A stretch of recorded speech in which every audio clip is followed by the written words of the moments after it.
Welcome to the show.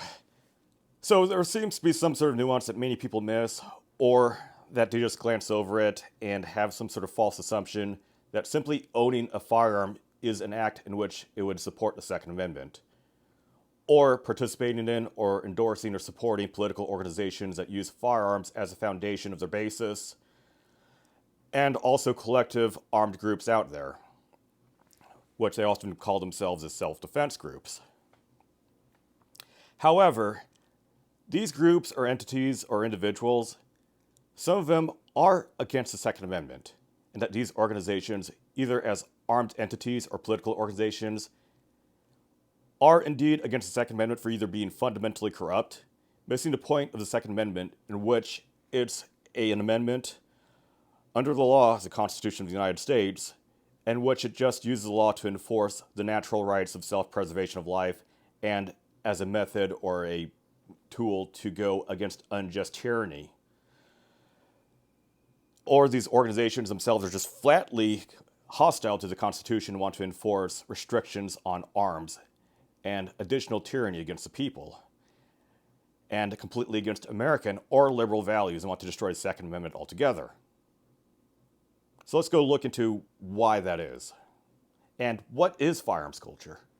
So firearms culture really isn't a thing I can really define within the United States. There's so much out there, and gun ownership is common within the United States. It's not uncommon for firearms owners to possess multiple firearms for a wide variety of purposes, whether it be for self-defense, everyday carry, and personal protection. Other instances, it would be for competition use, it would be for hunting, it would be for collection purposes. And there really isn't a single homogeneous way for me to describe firearms culture. Sometimes it would not really get to the point of there, and sometimes it would lead into benign consumerism that is not bad relatively.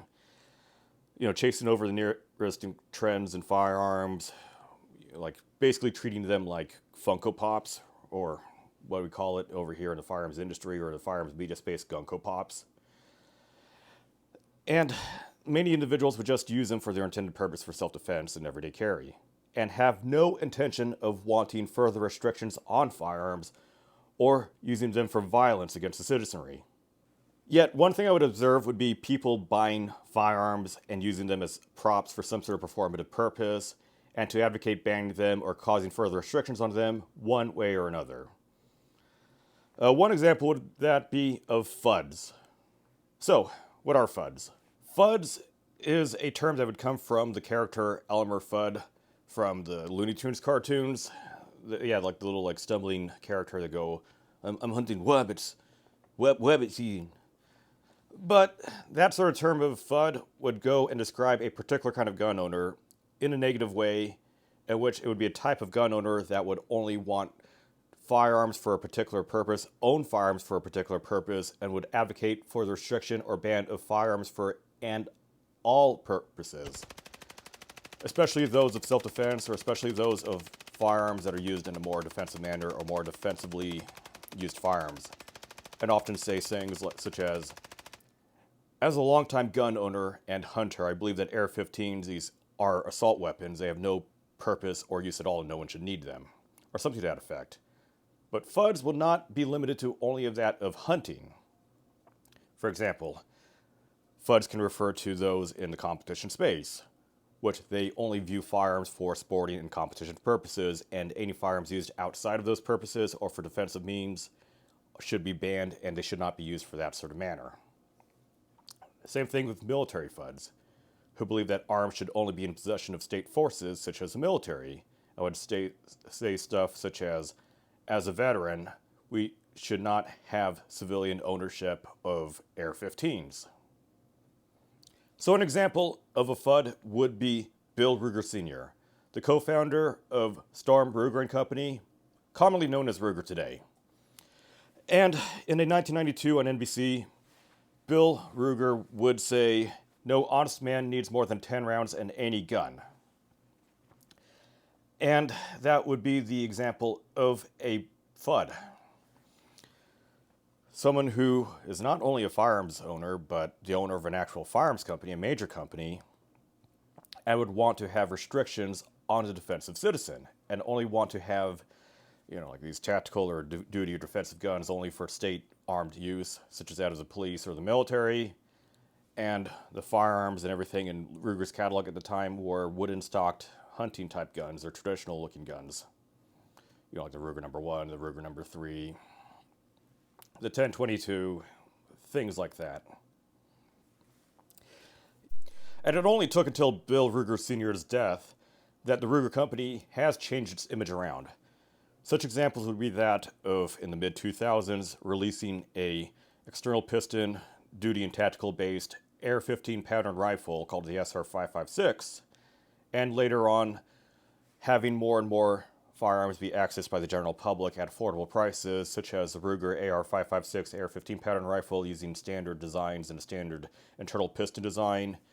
You have other firearms out there, such as the Ruger LCP for defensive use, the LCP-2, LCP Max, or other things such as the Ruger RXM, which is essentially a Glock 19 Gen 3 pattern handgun that is compatible with Glock holsters with standard 15-shot magazines, if not more, with full-size variants now being available, as well as it being for tactical, defensive, and citizen preparedness use, and be intended for that.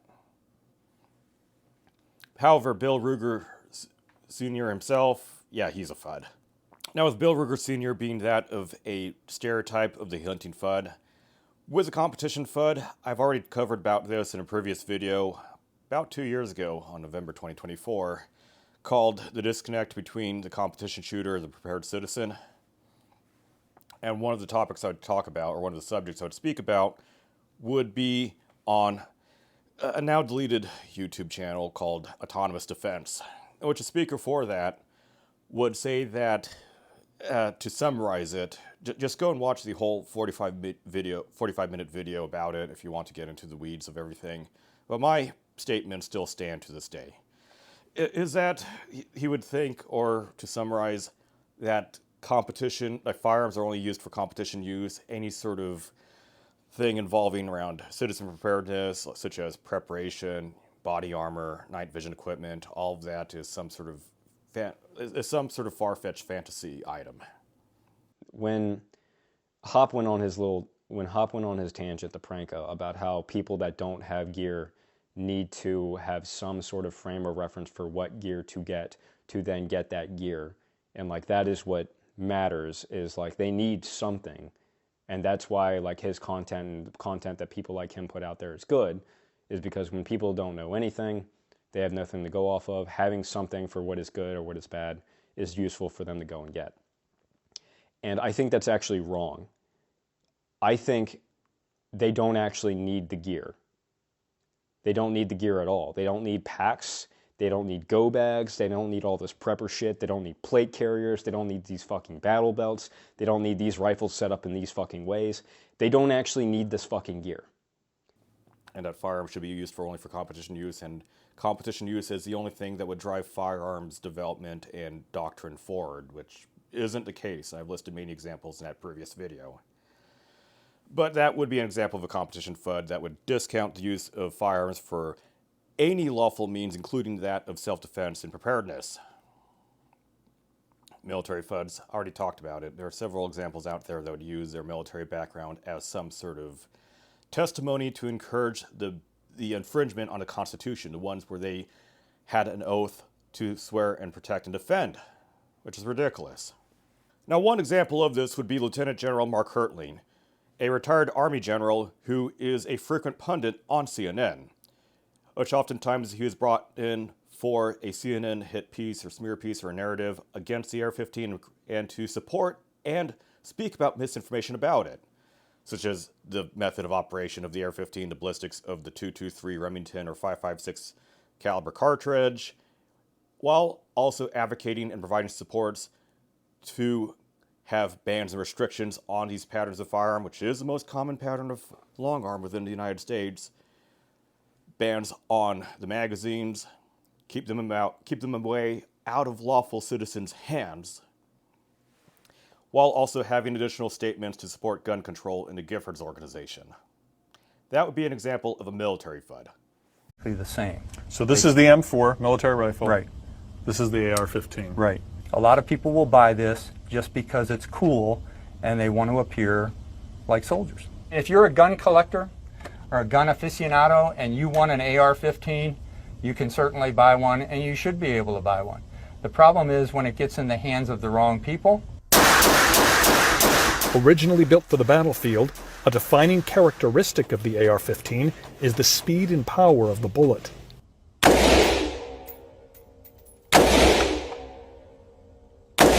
Now those are single shots.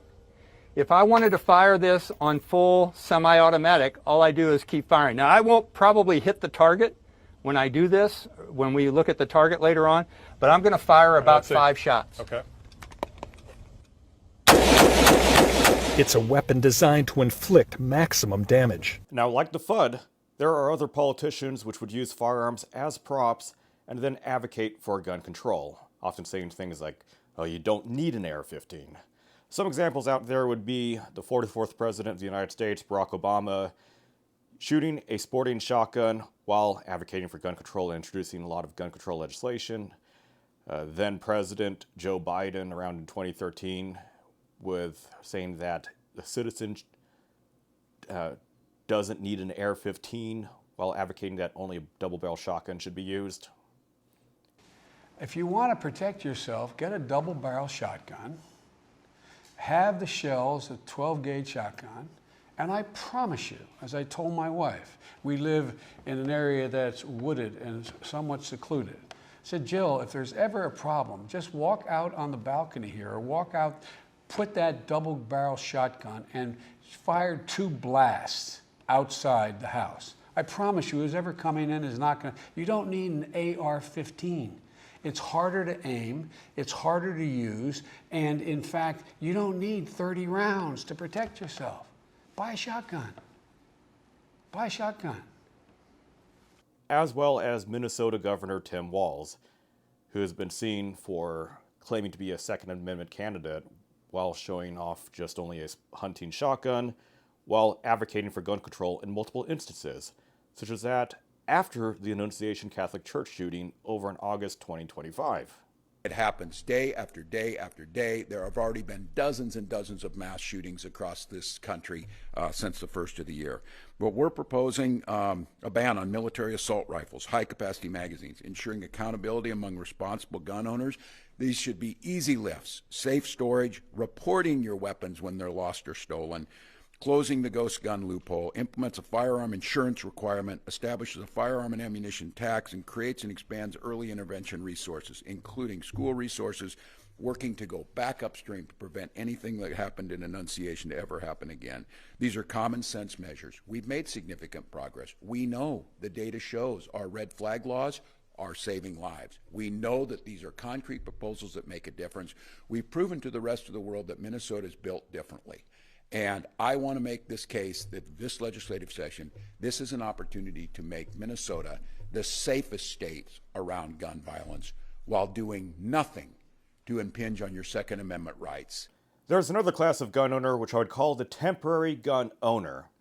Oftentimes these are politicians and individuals who use it as a prop to destroy, or oftentimes use it as a prop to turn into a gun buyback with a claim of making America safer, virtue signaling, or using it as a prop to make statements such as a gun owner, I don't think individuals should be armed with AR-15s and high-capacity magazines. I'm Karen Mallard. I grew up in Wise County, surrounded by guns. Our family had guns my whole life. We used them for hunting, for protection, and recreation. A while back, my husband bought this AR-15. I wasn't happy about it. And after last week, I told him I wanted this gun out of my house. And he agreed with me. And then we saw Emma Gonzalez's speech, and we realized we didn't want this gun in anybody else's house either. So today, we're going to destroy it.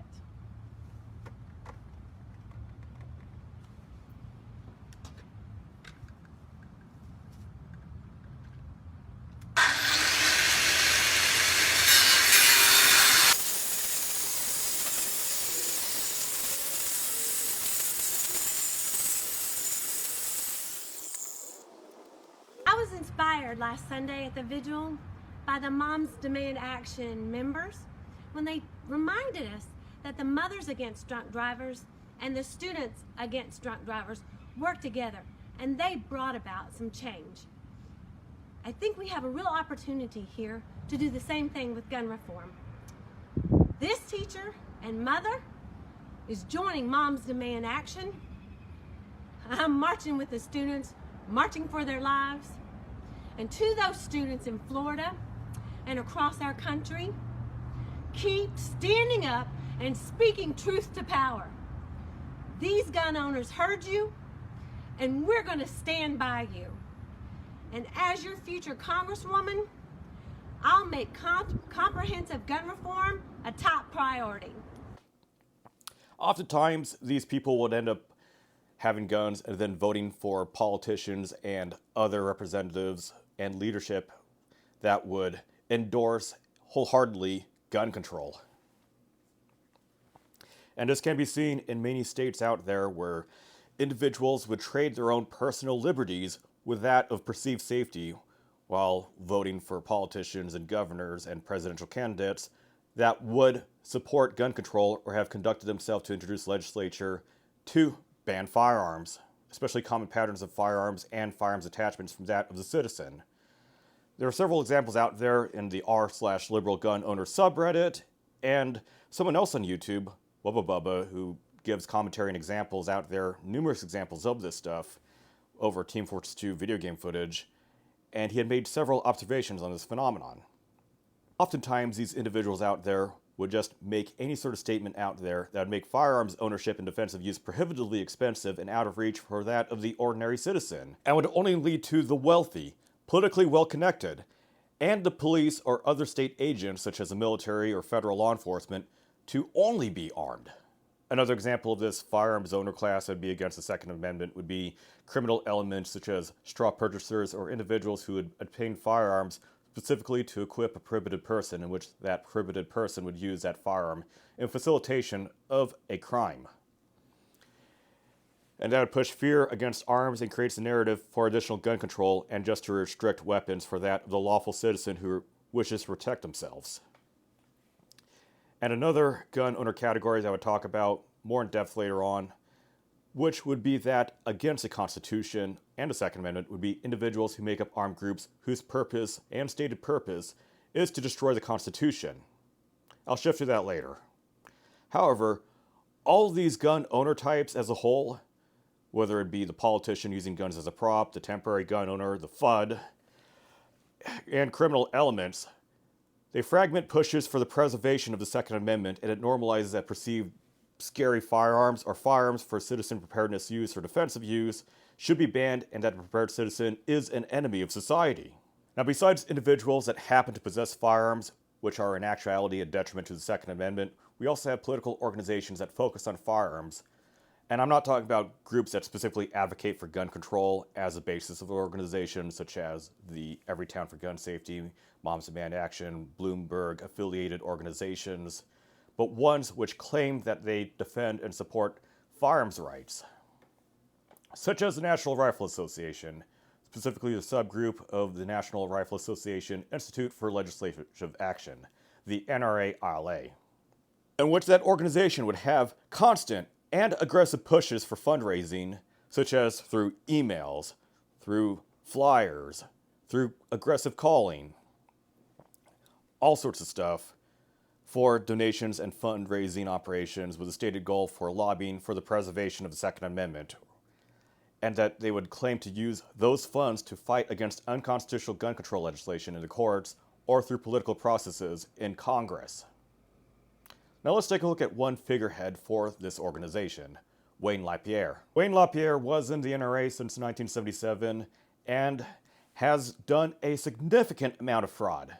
And instead of using the NRA-ILA as an entity to use legislation lobbying against laws and candidates who supported gun control, instead he uses those funds for luxury suits, vacations in the Bahamas, lavish dinners, luxury landscaping services, private chartered jet flights, among other wasteful means just to benefit himself instead of benefiting for the people that signed up and supported the NRA for the NRA's stated purpose of legislating against gun control. Besides that, LaPierre also advocated for gun control and restrictions on arms himself, such as that of advocating against bump stock possession, as well as that of machine guns.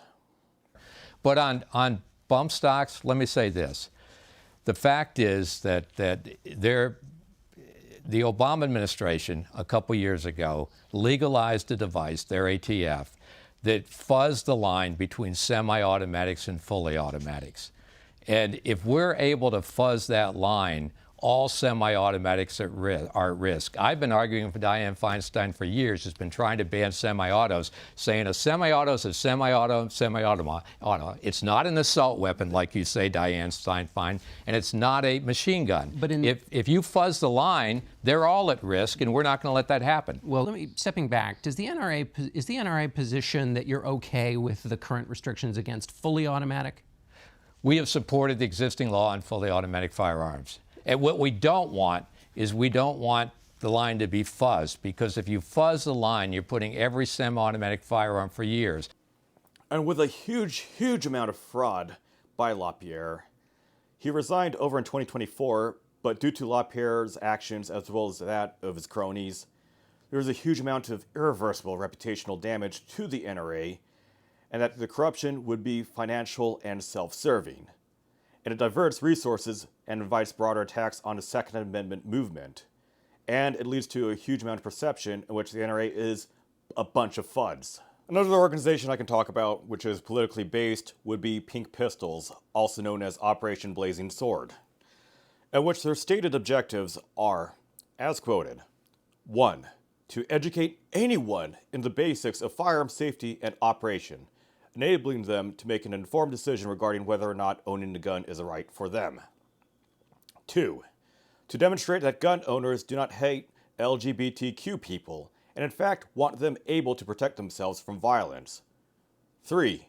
To champion the fact that responsible gun ownership is a human right. All living things have an inherent right to self-defense, and firearms are the most effective means of self-defense. Now, there is nothing wrong with these stated goals, and they're very one-dimensional, which isn't necessarily a bad thing when it comes to supporting rights in defense of people.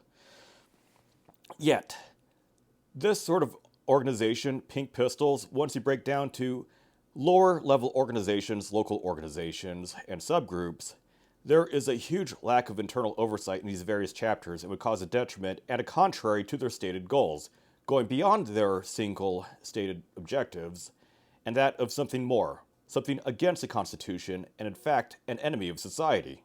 One example of these subgroups out there would be Armed Careers SLC, which was formed as Pink Pistols SLC back in 2019 by Ermia Fanayan, who turned it into an armed paramilitary in support of foreign Marxist agents, as well as support for Marxist armed groups such as the Elm Fork John Brown Gun Club, which has conducted crimes against the people, such as assaulting peaceful.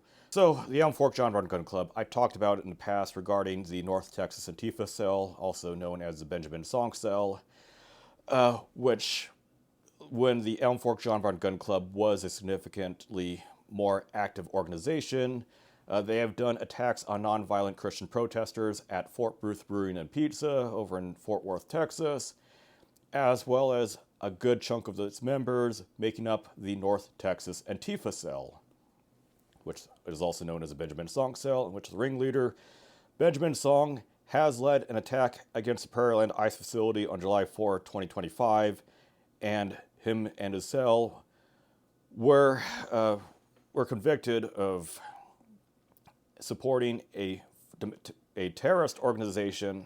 I need to look at the exact wording by the Justice Department, and Song himself has been convicted of attempted murder.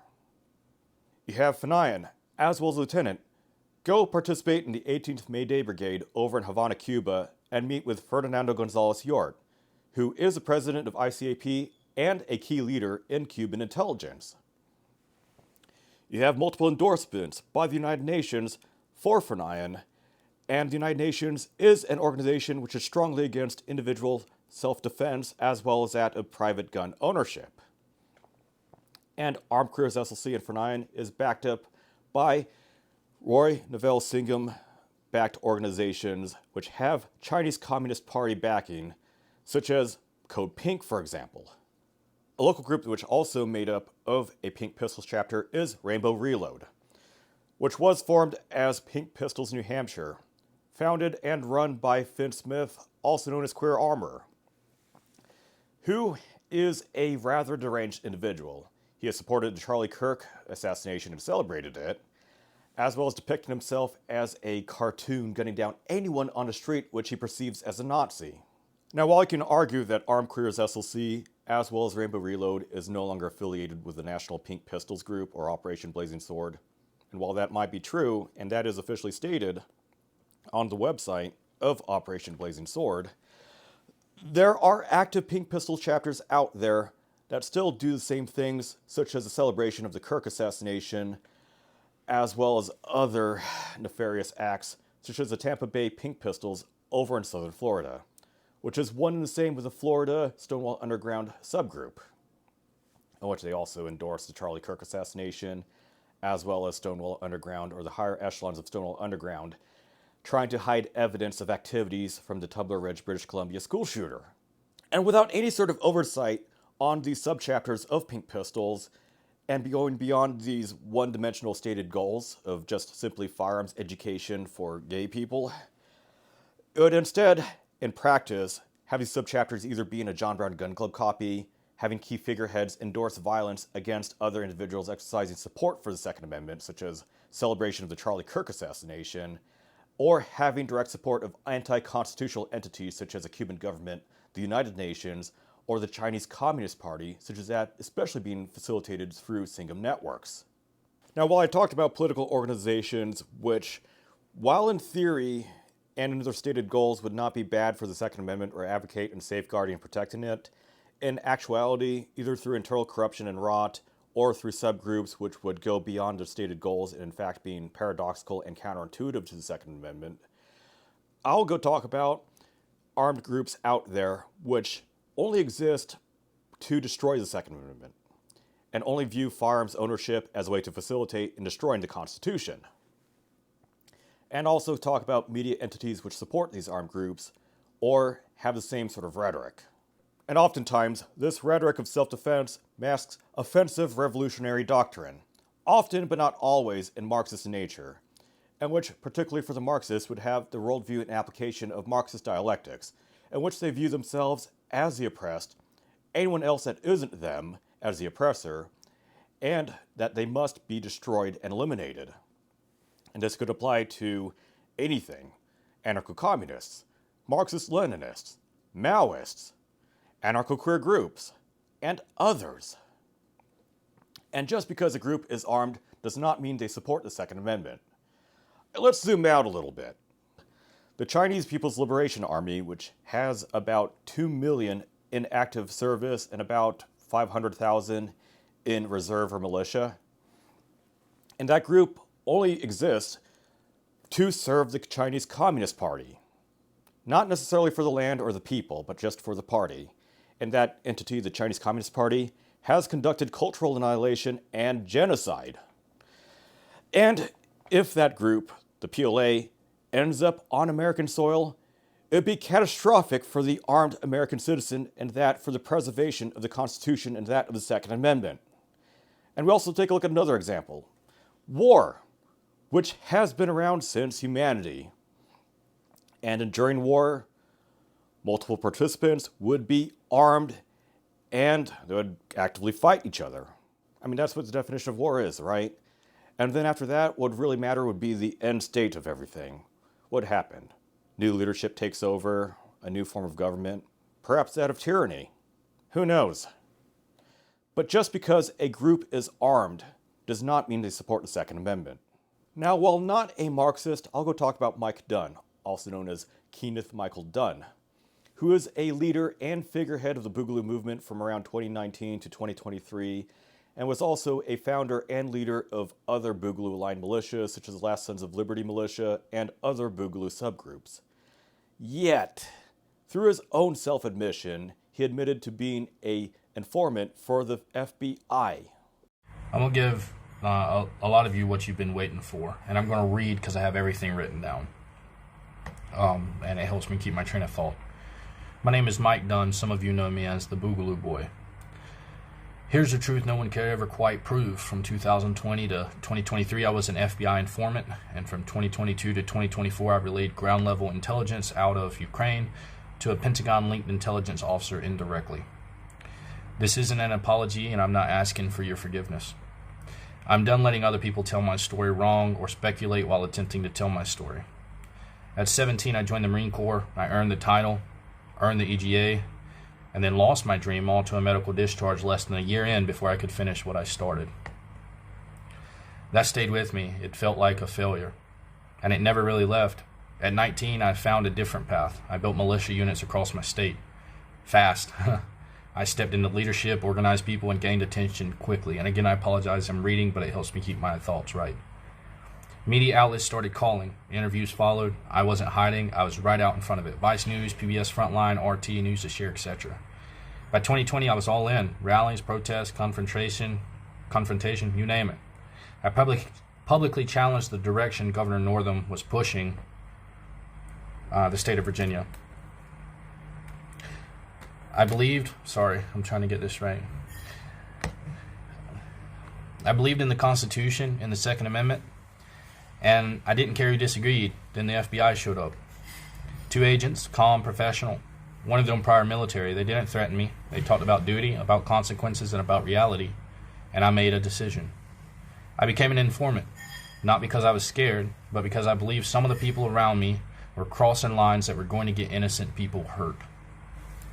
Throughout 2020, I provided intelligence on Antifa extremist networks operating in and around Richmond, movements, conversations, patterns, not guesses, observations that I made personally. I even attended marches wearing all black and a mask over my face to fit in and listen and report. I retroactively reported on Boogaloo Boys, Subject 1 and Subject 2. I've removed names according to my lawyer's advice, who talked about coordinating with who they believed was a foreign terrorist organization, Hamas. They were convicted. However, my information about them was retroactive. Later, I found out that connection, or Hamas, was federal. Make of that what you want.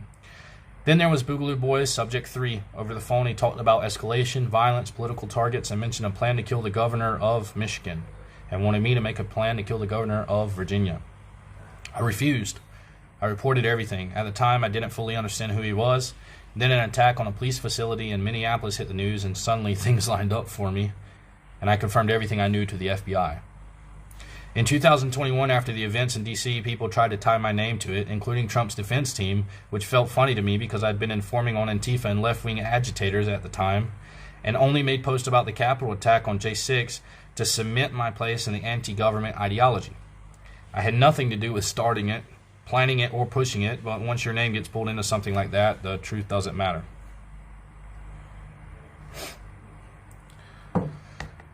At the time, by the way, I'm reading this at my own free will. I just want y'all to be clear about this. This is something I've been wanting to do. At the time, the FBI knew I was not a threat to national security, and I was actually assisting the FBI in matters that affected the nation's security, but I'm assuming they couldn't simply tell Trump's legal team that. Then came far-right Alex Jones supporter Subject 4, which a lot of you know about because this is the moment that people started speculating.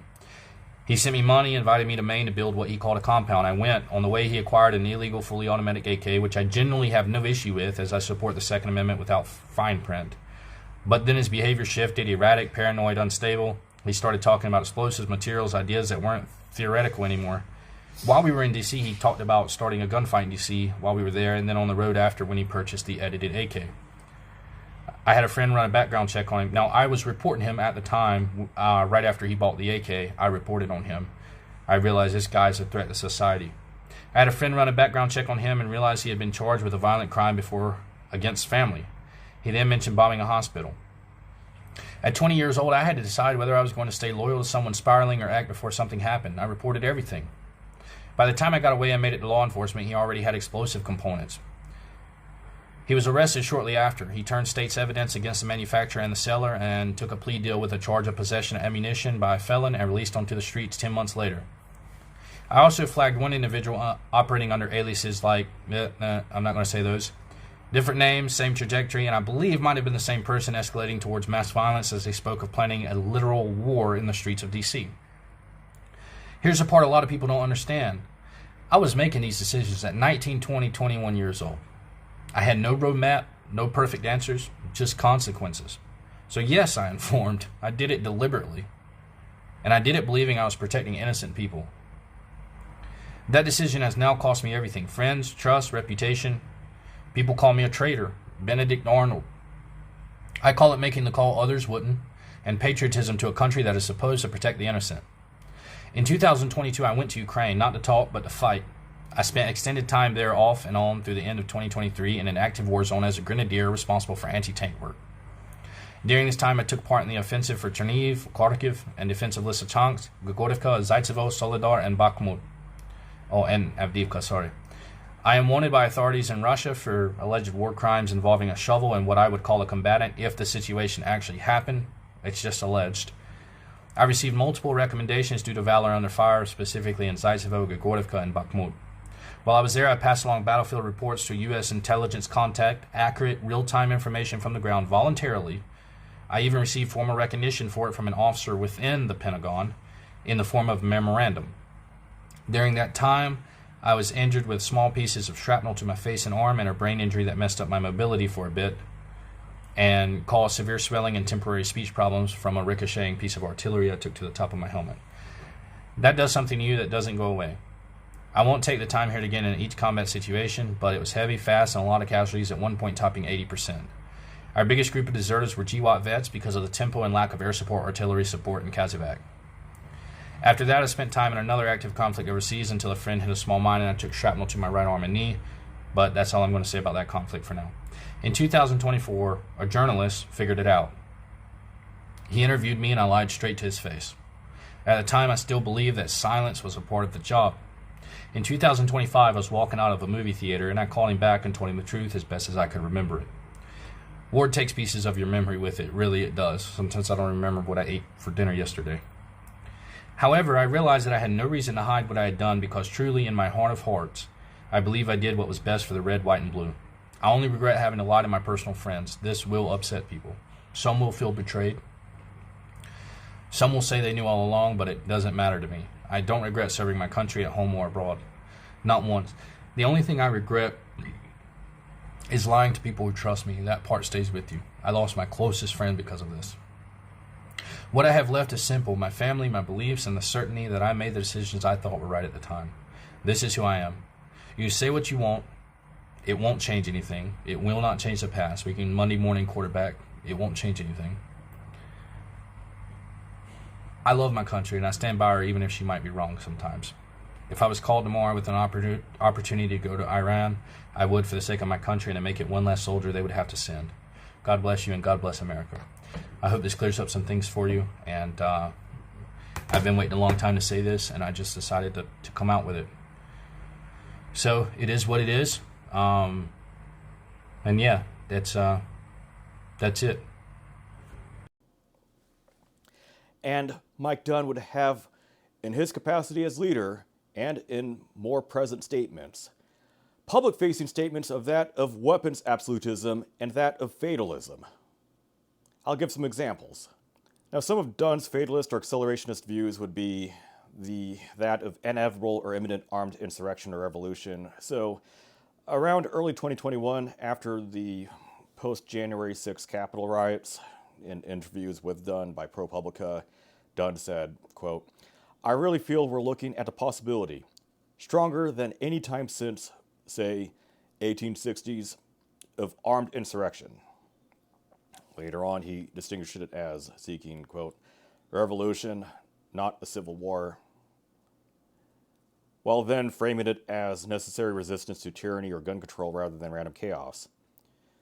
Dunn then claimed that Boogaloo-line people that he led helped, quote, "fire up the crowd" at the Capitol as a chance to, quote, "mess with the federal government." Other fatalist views expressed by Dunn would be on his social media as reported at the time, where he had posted about wanting to, quote, "have a kid before the government decides to make me expire," or urging followers to, quote, "bring justice" if he gets, quote, "suicided" or, quote, "red flagged" and, quote, "killed." So Dunn would view Boogaloo as a way for preparation of state collapse of tyranny, and he has made multiple statements against the police or against the federal government. And we'd also use other groups out there that are for optics or for perceived popular freedoms at the time, such as the Black Lives Matter organizations and armed subgroups out there, for optics. But what is Mike Dunn's involvement with the federal government? So despite all these public-facing claims of fatalism as well as absolutism in weapons possession, what did Mike do during his capacity as a federal informant for the FBI? Well, one major case would be that involving Michael Solomon as well as Benjamin Teeter, in which Mike Dunn would act as an advisor or key leader for this Boogaloo subgroup, in which they would go and obtain rifle parts and a drill press with the intent to make and manufacture silencers and completed guns to go and sell it to an undercover FBI employee who posed as an agent of Hamas. And in 2026, in the same video that he admitted of being an FBI informant, he's still viewed on having an absolutism on weapons possession and then go and rat out his comrades to the FBI. And this is just one of the examples of Mike Dunn's rhetoric and absolutism on weapons ownership. While being an FBI informant, and the people would follow his word, he would then go and rat them out. And it just shows that through agitators like him, through provocateurs such as Mike Dunn, that the shape would create narratives that the prepared citizen is an enemy of the people. And this would shape and create narratives to reduce and degrade gun rights for the citizenry in our own country. Let's go take a look at a media entity, A Better Way to A, which claims to be a gun rights and self-defense organization which would sell merch saying stuff like gun rights are human rights. Yet they are an organization which is against the Second Amendment as well as against that of speech. They firsthand endorse and celebrate the assassination of Charlie Kirk. And they prioritize trans and queer people over that of gun ownership and that of the Second Amendment, such as that of endorsing Mia Rose, aka Joseph Landeros, the leader of Doll Squad. And Landeros has shown hostility to A Better Way to A for allegations that A Better Way to A is working with libertarians. Another thing they recently did is the endorsement of an anti-gun politician just because that individual is transgender. Aaron Bailey, who is running or ran for State House in Michigan, was endorsed by A Better Way to A in January 2026. And that individual would call for an action for Act Blue, an organization which multiple times have endorsed politicians who want to go against the Second Amendment, as well as multiple statements supporting gun control federally and the proposition to introduce anti-gun legislation if placed in power, as well as the endorsement of Chinese Communist Party-backed groups, such as the Democratic Socialists of America. Let's go read some statements by Aaron Bailey and the support for gun control by himself and by extension A Better Way to A. The amount of gun violence in America is growing at an alarming rate. We witness horrible tragedy after tragedy and stand idly by acting as if nothing happened. We'll know more. I'm calling for federal action and gun violence. We need gun reform now. This is terrible. Gun violence must be stopped. We must have stricter regulations. Let I say more? They also endorse the Socialist Rifle Association, which I will get to later. However, A Better Way to A is indeed a worse way for the Second Amendment. Let's go talk about the Socialist Rifle Association, the SRA, which is named as a response to the National Rifle Association, the NRA, when in fact our central chapter should be more accurately be called the National Socialist Rifle Association. I made that joke several times. However, they are an organization, both a political organization as well as an armed group, which constitutes many local chapters. And as a whole, the organization and the groups below it are against the Second Amendment.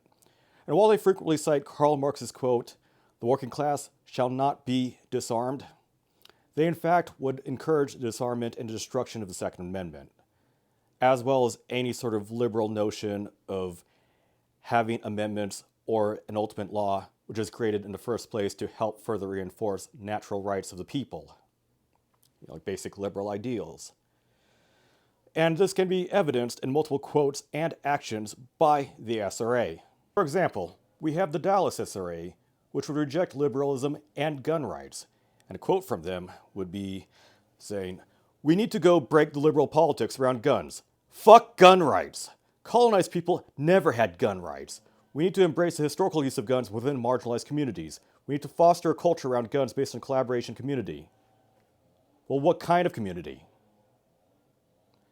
One kind of community that would go and terrorize the people? For example, we have Benjamin Song Cell, the North Texas Antifa cell, which Benjamin Song is the ringleader of. He himself is a member of the Dallas SRA, and there'd be multiple members of the SRA, as well as the M. Fort John Brown Gun Club, that would go and storm an attack against the Prairie Land ICE facility. Domestic terrorism. And that's not the only case of domestic terrorism, but we have to go around other chapters as well, and their calls and statements against the Second Amendment. With another subgroup, the Indiana SRA, I've actually interacted with them directly on a focus trip stream with 2 members. And when I asked them on the topic of 2A for all, or on individual gun rights and who can or cannot own firearms, one of them responded to the effect that anyone who can pass an ATF 4473, a federal background check form for individuals to buy a firearm through an FFL, like a gun shop. And he said that anyone who can pass a 4473 should own firearms. I didn't actually know it was like a movement. It's just something that I actually believe, like it's in the Constitution, and the Constitution applies to everybody. I think there's some people who don't need to be having a firearm, mentally ill people, felons. Well, So probably people who are excluded from a 4473 generally, is that what you say? Yeah. Which would imply that people who are excluded from owning a firearm would be ones that are deemed federally as addicted to prohibited substances, such as pot. What's kind of funny is that when one of the other members during the stream, he was freaking out over questions and then left in mid-conversation and then went and used marijuana. So by their own definition, they shouldn't have firearms. Entire topic. I feel like this would be the perfect time to approach this. I'm already a specific dab one. in before I even got in here, so I wouldn't be able to really argue this point fully to like its full extent. So taking me with a grain of salt. If you were to have this conversation with me on another day, we could really go down the pipeline of like statistics that come from this. So I could pull up one of the statistics if you would like. They are 40% more likely to end their own life. Another thing is that when like the host of the stream, Focus Trip, asked them about who is excluded from, like, say, joining the SRA or excluded from having guns. And then that guy who would end up smoking weed on stream directly said that a generic conservative person should not be armed. Which is weird. Like, if generic people or anyone to the right of Mao cannot own a firearm, or now that, like, say, Al Gore era Democrats or liberal or progressives or so shouldn't be armed, that's pretty telling. Additionally, with the SRA, we have a known member, Adam Lansky, also known as Allison Tesla, who has, in spring of 2025, attacked a Salem, Oregon Tesla car dealership, using Molotov cocktails, using a registered silenced short-barreled rifle, a 9mm, and pointed it at the public during the commencement of an attack. A direct threat to the people. And then we have the Minnesota SRA, which is one of the armed groups present during July 2026 over in Minneapolis, Minnesota, after fraud was discovered and that ICE was present to remove criminals who are unlawfully present in our country and have done criminal acts against society. The Minnesota SRA has formed armed checkpoints around that time to prevent journalists from conducting themselves in free speech and press in public spaces, and are against the common people, just to use their arms for intimidation. And they are against the Second Amendment, as well as to establish the destruction of the Second Amendment and to only have themselves be armed to facilitate that. For example, we have on their official X page, them stating, so many layers of wrong. 1, Nazis aren't people, so jot that down. 2, To think that well-armed Nazis and the left can simply coexist is to entirely miss the material basis of our antagonism. In fact, the utmost goal of the left is to completely disempower the right. Third, the Second Amendment is not and has never been for everyone. It was specifically crafted to empower landed whites to crush slave rebellions and kill the indigenous. Historically oppressed peoples who are today armed are allowed to be so in spite of the Second Amendment, not because of it. Fourth, above all, this is just a bunch of liberal nonsense. Fuck the 2A. We're not in favor of guns for everyone. We're in favor of arming those groups who stand most to gain from the end of capitalism and disarming those who stand in our way. And by context, what they call Nazi aren't members of the Nationalist Socialist Party or modern groups that are inspired or came from that, such as the Order or other groups from, say, James Mason or William Pierce or so, or David Lane. No, it just means anyone to the right of Mao. And they have stated with clear intent that they want to destroy the Second Amendment, destroy and disarm any one of those who stand in their way of some sort of Marxist utopia, whatever the hell that means, and be an enemy of society and that of the people and want to destroy the Second Amendment and disarm anyone. So that's pretty clear what the SRA stands for. The destruction of the Constitution and our natural rights to defend and protect ourselves. Also, one of the co-founders of the SRA, Jason Hamilton, is a member of the Party of Socialism and Liberation, one of many Singham-backed networks that are backed by Roy Neville Singham, as facilitated and funded by the Chinese Communist Party, an organization which wants to destroy the United States of America and American values, and in fact just wants to establish something that is destructive and counterintuitive to that of natural liberties and rights.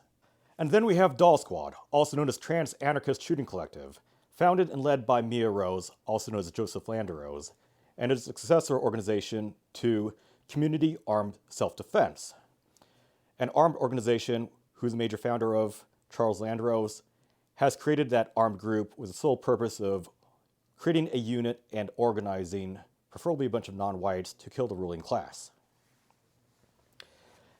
And this sort of offensive doctrine, mainly to go and attack people, is carried over to Doll Squad. And despite early media appearances by Joseph, such as on NPR on Oregon Proposition 114 and being opposed to it, in which Oregon Proposition 114 is a unconstitutional infringement on natural firearms rights, as proposed by individuals of that government, as well as trying to claim to be a champion for the defense of Second Amendment rights in a Beauty Translated podcast, which that sort of podcast would feature primarily transgender guests to be interviewed. We can take these parts from the gun culture, like me being, kind of playful with them, I guess, or advocating for them, having cool guns, and say like, hey, we can do this on the left. And like, just because I'm doing these things, like, again, like I'm not like building an army. It's our Second Amendment. Like, it's our right to do this. We have the ability to do this, and I advocate that you should, if you want to, of course. In actuality and in practice, this is far from the case. For example, all offensive doctrine would be published on Doll Squad's social media, or social media of that belonging to Joseph Landerose. These are manuals basically on infantry equipment, offensive doctrines such as squad attacks, maneuvering, and flanking. And nothing to have about helping the community for natural disasters, how to stand up against a tyrannical government, how to use any other means, including political ones and non-kinetic ones, to have social change. None of that whatsoever.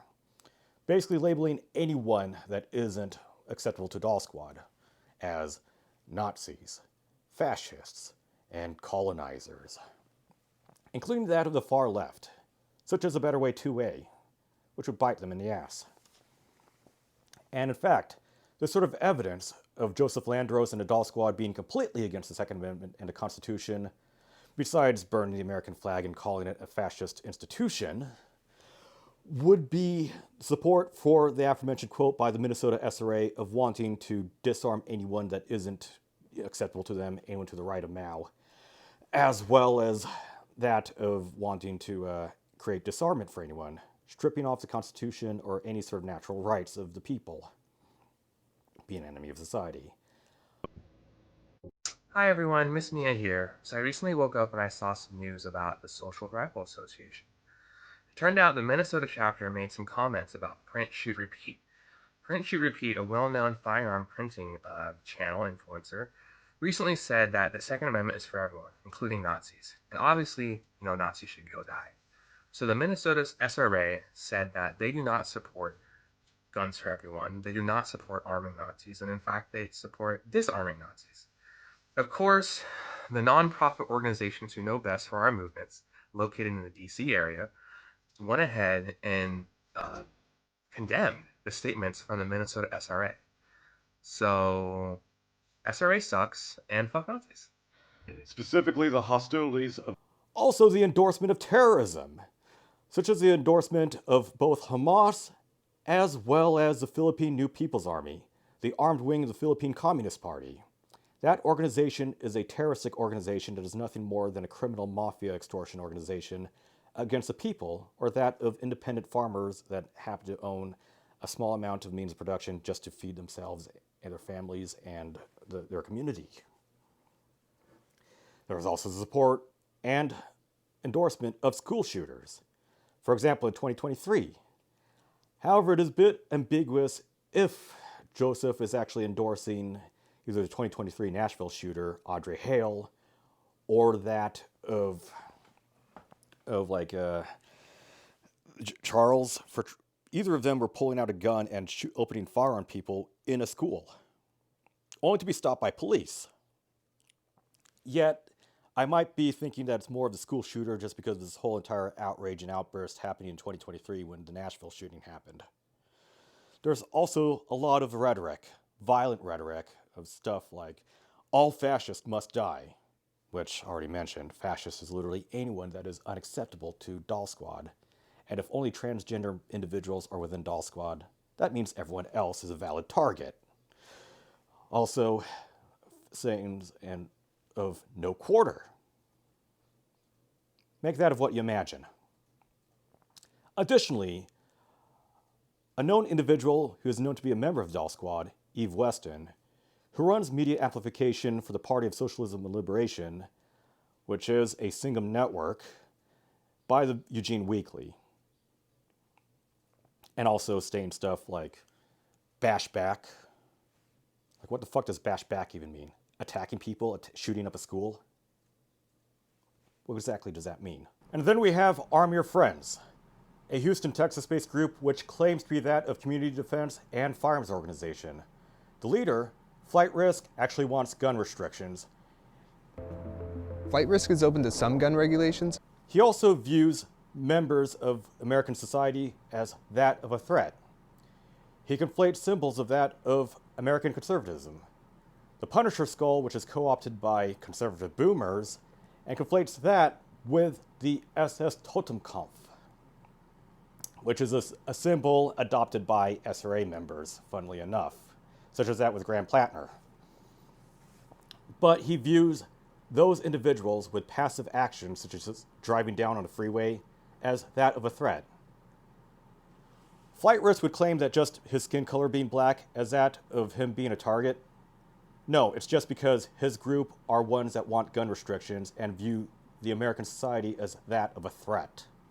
Quite lately, Arm Your Friends has been making media of that, claiming to be that of simply a community defensive organization, and that with firearms education. However, that isn't the case at all. They only exist wanting to just arm themselves and destroy any sort of opposition they view as a threat. And threatening behavior would be just like a conservative person just driving down the freeway with a Punisher skull in the back of his aging F-150 truck. Y'all ready to roll?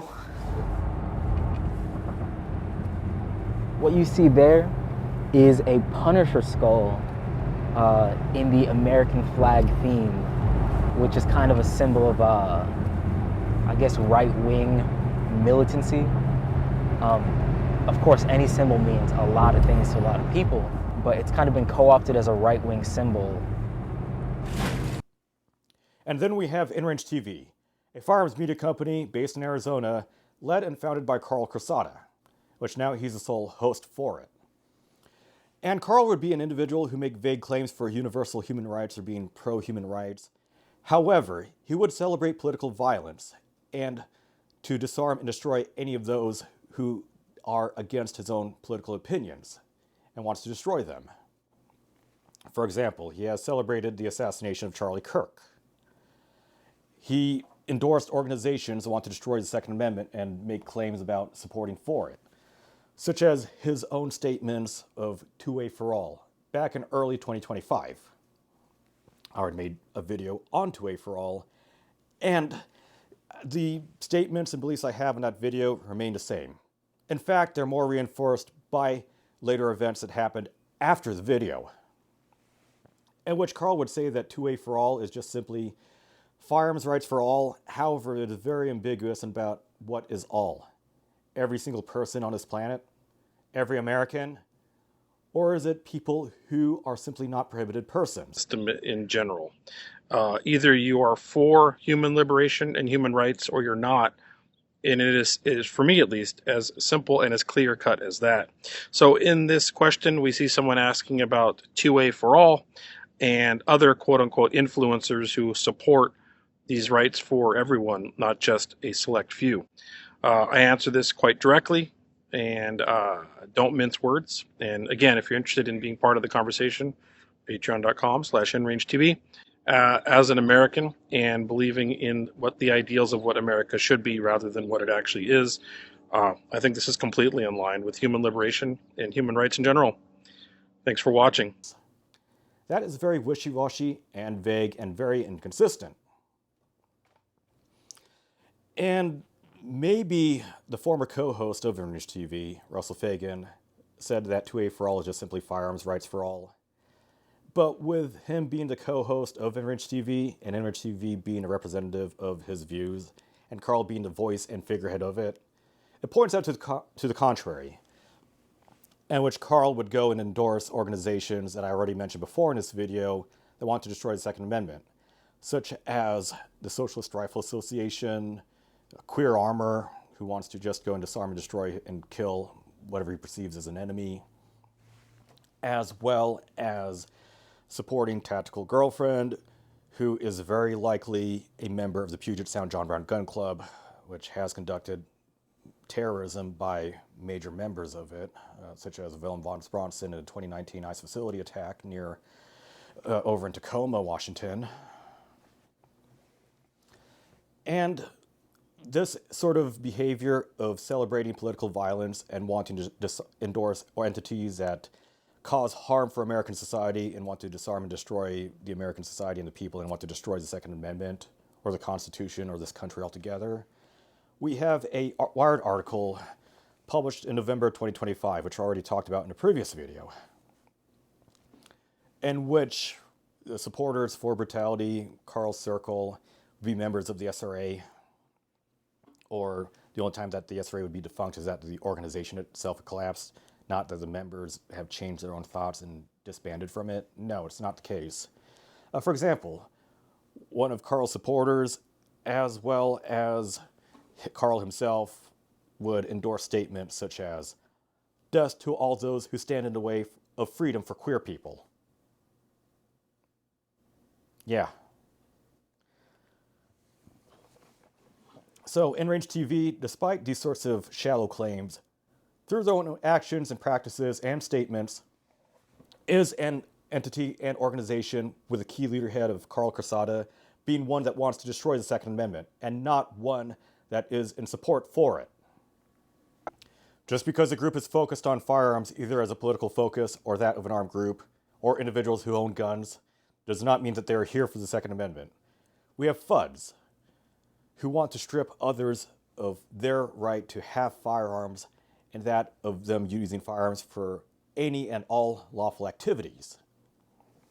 And they say that firearms are only used for things not related to the Second Amendment, such as that of sport shooting or hunting or using their own military background, such as that to support and defend the Constitution against all enemies, foreign and domestic, while going against the Constitution altogether while supporting gun control. And besides that, we have politicians that just use guns as props, or temporary gun owners that just use it as a vehicle to virtue signal and call for gun control, leaving only the wealthy, politically well-connected, and agents of the state, such as the police and the military, to only have firearms, while leaving the populace disarmed and vulnerable to both unjust tyranny as well as that of violent criminal attacks. And while some organizations will have a single stated goal, such as the National Rifle Association and their political wing, the ILA, in which they would claim to use that organization to fight against unconstitutional gun control laws, either through legislation in our Congress or to use the court system in a judiciary progress to go and fight against existing laws through lawsuits, that isn't the case. As they would demand money, as they demand funding, where the claims of using those funds for those operations, instead it just goes to Wayne LaPierre's pockets. And Wayne LaPierre, that leader of the NRA, would just go and call for unconstitutional gun bans, such as that of banning machine guns, as well as that banning of bump stocks. And his endorsement and leadership would erode the very rights that the NRA is stated to protect. And similarly, there is nothing wrong with teaching individuals firearms safety and promoting firearms education, such as that of Operation Blazing Sword, as well as that of the pink pistols. And while those goals are pretty one-sided and pretty one-dimensional and not inherently bad by itself, the internal rot within the pink pistols would show otherwise in practice. Armed Careers SLC would be an agent of the United Nations, an organization that supports gun control and banning of private arms ownership. You have them being the front for communist foreign-backed agents and organizations, such as that of Cuban intelligence, as well as that of Chinese Communist Party-backed organizations, such as that of Singham Networks, like Code Pink and the PSL. And it's not just groups out there that came from splinters of pink pistols. Existing groups that use the Pink Pistols name, such as the Tampa Bay Pink Pistols, which already exist, is one and the same of Stonewall Underground, an organization which celebrates the assassination of Charlie Kirk, as well as that of hiding evidence of activity by criminals who have done horrible and despicable acts against the people, which is hiding activity by the Tumbler Ridge, British Columbia school shooter. And these sorts of actions out there in practice are mutually exclusive of the existence of the Second Amendment. The Second Amendment is framed here in law as rooted in natural rights for the self-preservation of people and resistance to unjust tyranny, echoing that of John Locke, who wrote the two treaties of government in the 1600s, directly against the King of England at the time, who is an absolute monarch and tyrant, as well as that of founding fathers such as Thomas Jefferson, which would use Locke's ideas to go and form our nation. And these armed groups that reject the Constitution wholesale, such as the Socialist Rifle Association and other groups, using Marxist analysis and viewing the Constitution and Second Amendment as a vehicle of class domination, they cannot coherently support it, even if they are armed.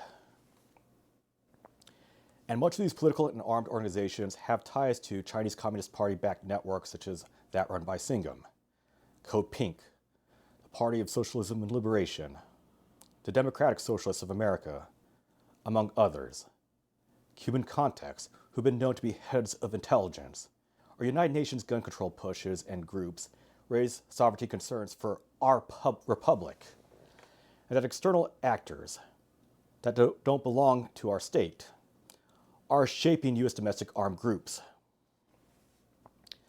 The Chinese People's Liberation Army is heavily armed, with over 2 million members present in active duty. They only exist to enforce the tyranny by the Chinese Communist Party, not to defend individual rights and not to defend the people. Wars feature multiple armed factions. Doesn't matter which time it is, it happened all throughout history, yet it is always the same. The end state and ideology determine the alignment and the fate for the people. And these U.S. groups mirror that by arming for the so-called People's War against our republic. And that these armed groups would like to transform the American armed citizen who supports the Constitution to that of a temporary, newly assigned hole digger or wall starer if they're given a chance and the opportunity. And history shows that they will place themselves as new tyrants. It is shown in the past with other figureheads and leaders with Marxist ideology. Mao Zedong, Pol Pot, and Vladimir Lenin, despots who have committed genocide and annihilation of culture. So remember that these groups would claim that would give no quarter to you, deem you as a Nazi, colonizer, or fascist that must die. They're not here for negotiation. They're not here to defend the Constitution. They're not here to build and uplift our communities in times of need. And they're here not for peace at all. They're here for annihilation and destruction of us. And if pressed, you and me may only act in kind to the language that they only speak. As with what is shown with the assassination of Charlie Kirk, you can be present in a peaceful manner and exercise other natural rights such as protest and speech in a public space as enforced by the Constitution. Yet these armed groups, their only communication is that with a bullet, not with words and not with peace. So go and scrutinize groups by their actions, funding, statements, associations, and intended end state, and not by their guns, identity politics, or education rhetoric.